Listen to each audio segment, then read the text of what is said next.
안녕하세요.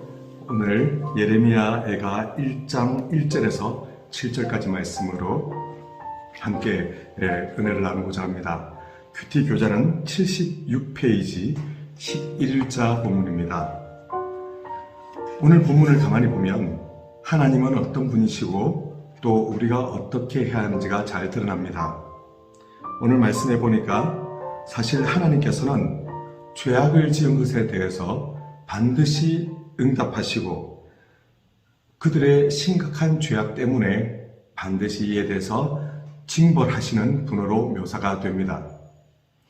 죄악의 결과 하나하나는 정말 상상을 초월하는 무서운 것들 뿐입니다. 오늘 보니까 그의 대적들이 머리가 되고 그의 원수들이 형통함은 이렇게 되는데 정말 이것은 우리에게 고통스러운 일이죠. 그 이유가 5절 말씀해 보니 그의 죄가 많음으로 여호와께서 그를 곤고하게 하셨습니다 말씀하고 있습니다. 그들이 하나님 앞에 지은 구체적인 죄악들은 무엇입니까? 바로 하나님의 많은 말씀들을 고의로 어기고 하나님께서 싫어하시는 악한 죄악들을 당연시 여기는 삶들을 살아왔다는 것이죠. 그 때문에 온 세계에서 사랑받고 존경받아야 될 이스라엘이 오히려 온 세상으로부터 조롱거리가 되었습니다. 그 대적들은 그들 이스라엘을 배반하고 이스라엘에게 많은 고통을 주면서 이스라엘이 다시는 일어나지도 못할 만큼 고통을 이렇게 계속하여 주고 있는 모습을 보게 됩니다. 왜 이런 일들이 발생하게 됩니까? 곧 하나님께서 싫어하시는 죄악을 반복하고 또 반복하며 회개하지 않기 때문에 결국 하나님이 벌을 내리시게 된다는 것입니다. 우리가 예레미야 애가를 이렇게 보면서 예레미야가 어떤 사람인가에 대해서 조금 이렇게 살펴볼 필요가 있는데요. 예레미야는 우리에게 눈물의 선지자 이렇게 알려져 있는 사람이죠.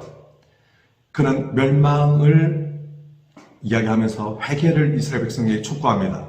제발 지금이라도 돌이켜 하나님 앞에 돌아올 것을 간절히 호소하죠. 하지만 이스라엘 백성의 죄악은 계속되고 예언된 그 많은 벌들이 그대로 이스라엘에게 나중에 임하게 됩니다. 어떻게 하겠습니까? 하나님의 사람인 예레미야로서는 그저 울 수밖에 없습니다. 그런데 우리는 본문을 통해서 중요한 몇 가지를 발견하게 되는데요. 그 첫째가 하나님에 대한 이해입니다. 하나님은 참 아들에게 회개를 촉구하시고 끝까지 사랑하는 자에게 돌아오라 라고 말씀하시는 분이시죠. 히브리서 12장 7절 8절 말씀을 한번 읽어드리겠습니다. 너희가 참음은 징계를 받기 위함이라. 하나님이 아들과 같이 너희를 대우하시나니 어찌 아버지가 징계하지 않는 아들이 있으리요. 징계는 다 받는 것이거늘 너희에게 없으면 사생자여 친아들이 아니니라. 아멘. 이게 무슨 뜻입니까? 이 심판과 멸망이 영원한 것이 아니라는 것입니다. 오히려 하나님께서 사랑하는 자에게 주시는 징계이다. 이것을 우리가 깨달아야 한다는 것이죠. 내가 당장의 고통이 임한다고 해서 이 고통만 사라지게 해달라고 하는 것은 정말 하나님의 본래의 뜻과 맞지 않습니다. 지금은 우리가 고통스러울지라도 하나님 앞에 회개할 것은 분명히 회개하고 돌이켜야만 한다는 것이죠. 두 번째로 이러한 심판이 임할 때 우리 인간, 하나님의 사람이 할 일에 대한 그 역할을 볼 수가 있습니다. 우리가 심각한 죄의 결과로 하나님 벌하신다고 하실 때 우리 하나님 사람들은 어떻게 해야겠습니까? 사실 그들이 듣든지 아니 듣든지 우리는 최선을 다해서 회개를 선포하고 하나님께 돌아오라 요구를 해야겠죠. 혹시 그 가운데 며칠이라도 회개하고 하나님께로 돌아올지 우리는 소망을 품고 전해야만 합니다. 뒷일은 어찌 될 것인가, 열매가 얼마나 있을 것인가, 허탕치지는 않을까, 이런 것들은 내가 고민해 보아야 답이 나오는 문제가 아니죠. 오직 나의 할 일은 하나님께서 일하실 것을 믿고 내 할 일을 열심히 하며 뒷일은 맡겨드리는 것이 필요합니다. 사명자가 가는 길이 본래 그렇지 않겠습니까? 그리고 세 번째로 우리가 이해할 수 있는 것은 바로 공동체성에 대한 이해입니다. 내 죄악이 아님에도 불구하고 사실은 내가 내 공동체를 정말 사랑하고 책임감을 느낀다면 곧 내가 회개를 해야 한다는 것이죠. 하나님께서는 우리의 공동체를 그렇게 허락하셨습니다.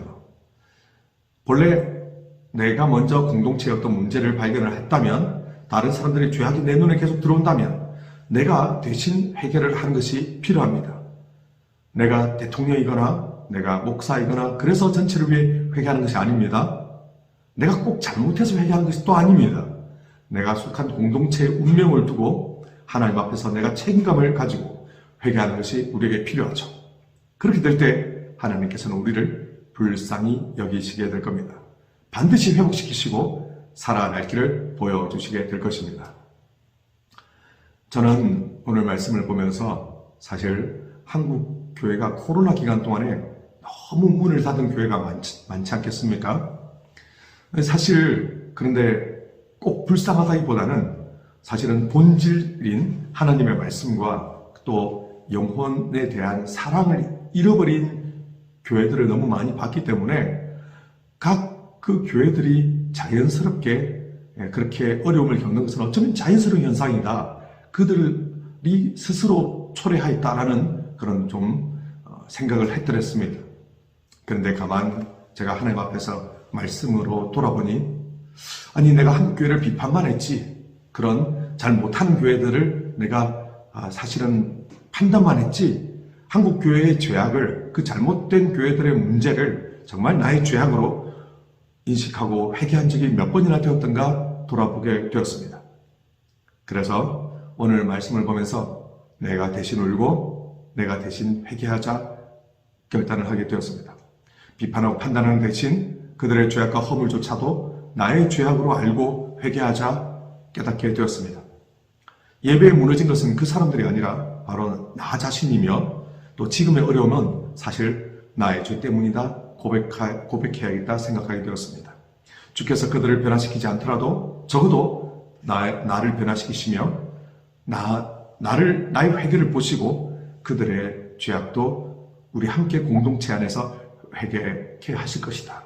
이처럼 말씀 안에서 확신하게 되었습니다. 우리 함께 기도하겠습니다. 하나님 아버지 감사합니다. 하나님의 사람으로서 이 환난의 때에 주님의 심판과 주님의 멸망 예언을 보면서 주님, 저희가 해야 될 것이 무엇인지를 보게 됩니다.